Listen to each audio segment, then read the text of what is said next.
Hello S people, saya Vian. Setelah 1 minggu bersama Realme 7, akhirnya saya mendapatkan beberapa kesimpulan krusial mengenai Realme 7, yang nampaknya bakal mengganggu segmen smartphone di kelas mid-range dengan semua fitur baru yang mereka tawarkan.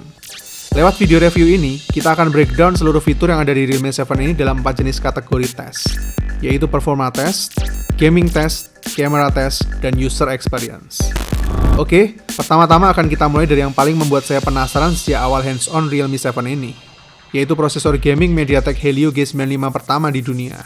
Dengan arsitektur 12 nanometer, clock speed 2 GHz dan 900 MHz Mali G76 GPU yang dikombinasikan dengan 8 GB RAM dan 128 GB internal storage. Tes Antutunya mendapatkan skor nyaris 300 ribuan, yang mana termasuk tinggi untuk smartphone 3 jutaan yang ada di segmen mid-range. Tes performa grafiknya dengan 3D Mark Slingshot Extreme mendapatkan skor yang cukup tinggi juga. Sekarang kita buktikan performa fitur 5000 mAh baterai dengan 30 watt dart charge-nya, yang diklaim oleh Realme mampu mengisi penuh baterai sampai 100% hanya dalam waktu 65 menitan aja.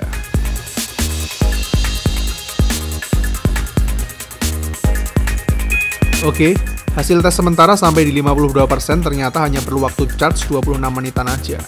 Kita lanjutkan sampai ke 100%.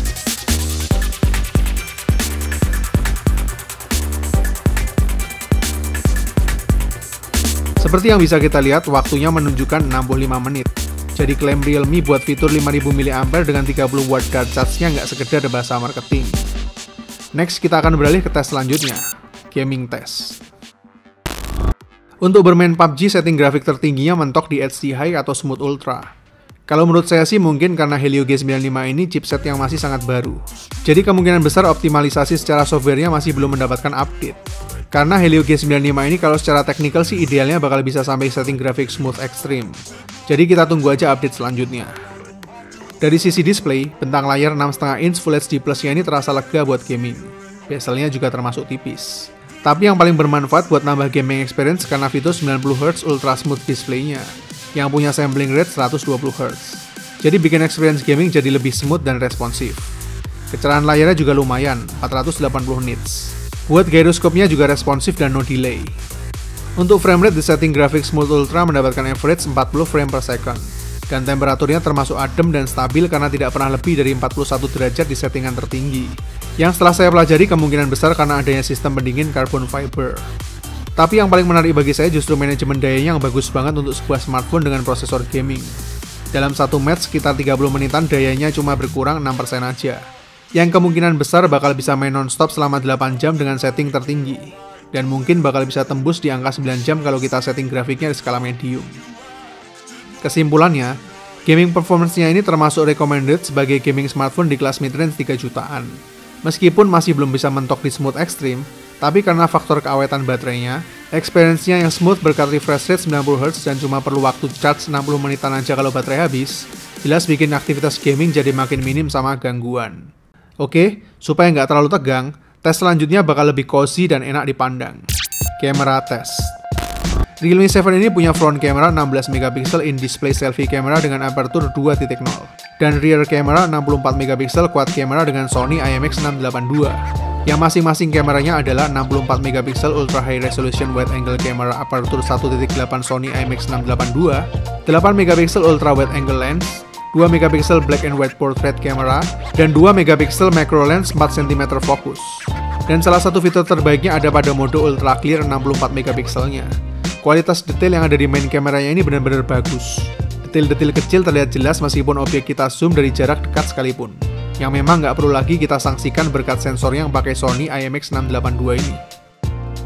Bisa dibilang salah satu sensor kamera terbaik yang ada di kelas mid-range 3 jutaan saat ini. AI-nya juga cukup bagus, komposisi warna yang dihasilkan terlihat natural dan nggak lebay.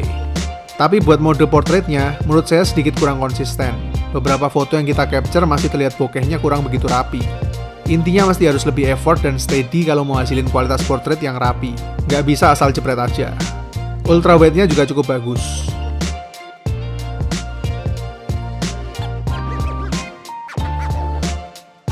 Begitu juga dengan macro camera yang bisa kita capture dari jarak sekitar 4 cm.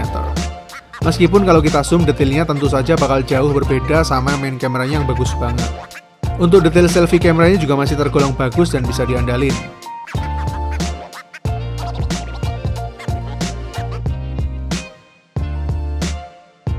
Stabilisasi videonya juga oke kalau buat vlogging, masih sangat bisa diterima.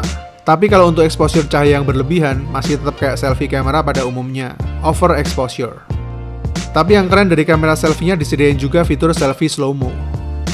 Hasil recording videonya menurut saya juga bagus banget dan stabil kalau pakai mode UAS Max Stabilization-nya. Mode video recordingnya juga lumayan lengkap, karena bisa recording 4K 30fps sampai ultra wide video recording juga. Selain itu masih tetap ada fitur Night Mode andalan Realme, yaitu Nightscape sebagai berikut.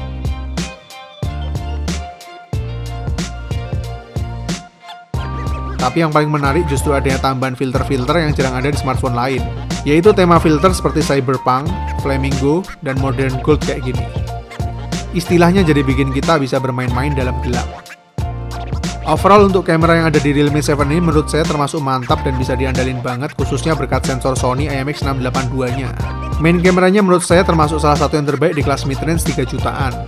Kurangannya cuma minor, yaitu yang ada di mode portraitnya aja yang perlu effort lebih buat hasilin foto bokeh yang rapi. Itu aja. Kualitas recording videonya juga saya nggak ada komplain. Detail bagus, begitu juga dengan image stabilization-nya. Oke, lanjut ke tes terakhir, yaitu user experience. Bagaimana kesan saya setelah selama seminggu pakai Realme 7 ini? Pertama dari handheld bodinya.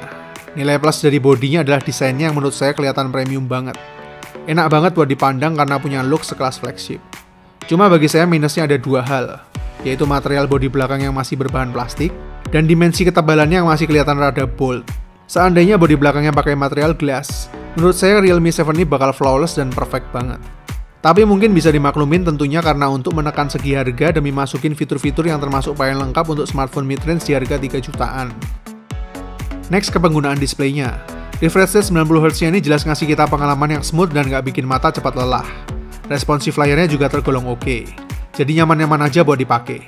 Apalagi Realme 7 ini juga sudah tersertifikasi TUV Rainline juga, jadi fitur-fiturnya memang udah teruji, nggak cuma ngasih gimmick di atas kertas aja.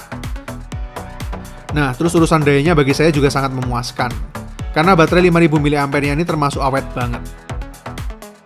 Buat nonton YouTube sejam cuma berkurang sekitar 7-8% aja. Buat aktivitas sosmed dan browsing seharian nggak ada kendala, apalagi karena RAM-nya juga udah termasuk gede banget 8GB.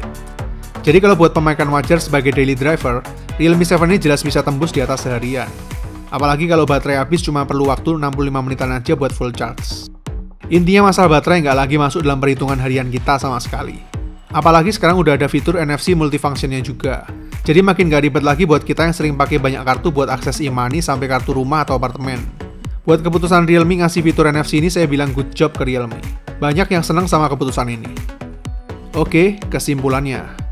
Menurut saya Realme 7 ini bakal jadi salah satu kompetitor terbaik yang ada di kelas mid-range 3 jutaan. Soalnya smartphone mid-range yang satu ini bisa dibilang termasuk punya fitur yang lengkap banget. Dan fitur-fiturnya nggak kalah sama smartphone mid-range yang ada di harga 5 jutaan.